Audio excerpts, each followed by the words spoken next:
Kay duha ka mga tao nga hilig ko no mag-shopping, nga way kwarta-kwarta gipampaslak ni dito Silda. Ni reports Eric Amaro. XFM Police Report. Police Report.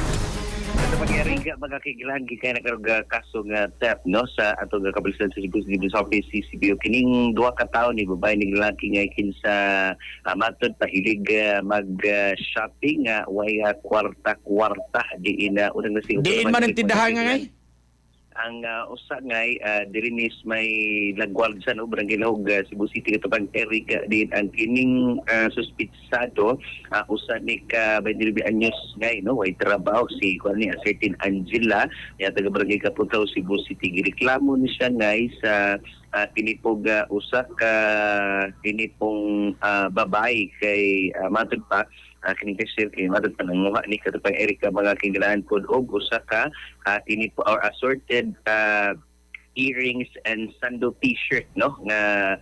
kini po Pila may kantidad anang akuan? Earrings. So kuan ta gini total ngay usa ka libo ra ni 1,000 pesos no Jesus. mara gini gipang giprisuhan ani nga mosab nga babay katupang kay unal gini kuha ni niya tuon ni wa sa ka wa mawantay makita man ngay sa CCTV or di ba ka sa kini po mga customer intelligence guys mo to nga pagawas sa tindahan gi kupan gi da sa kini po nga kuan po kining opisina sa kining mao nga tindahan management og gidala kadto usab sa kini pong kuan ni sa habig ni sa police station for Mabolo Police Station katupang Erica mga kigilan niya pila ra ka oras pagitan nadakpan po ning usa ka 25 anyos nga laki kining si certain Jobert kay diri ni sa kailadong mall no sa kini pong Cebu Business Park nang gusto ni siya og kuan ni katupang Erica iyang gikuha pod kay mga kuan ni sa t-shirt nga kining kuan ni siya branded niya Usa na nga branded? kuha ni siya mga pen shop katubang Eric mga Okay. kailan po no so ang total ani 2,247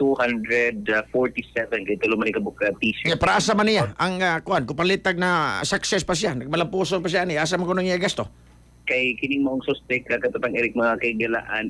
kuan man ni siya kanang laborer o say way trabaho katubang Eric iya Yeah. kung kuno ning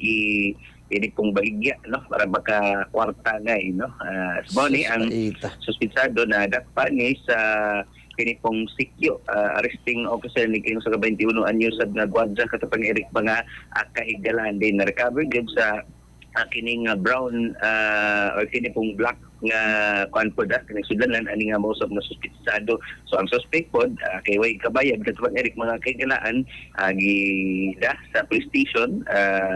sa kini pong pwede siya kinibang area sa Station 4 lang gihapon no Barilos mi gihapon ning maong mall sumoto nga gida sa Station 4 so ang duha na tanggong karon sa selda sa presinto 4 sa Dangikan ug kaso nga pagpanghawa so parang man ito sige sa Mabol Police Station mga katoropa para magkunaw na gid mo nga pad kinang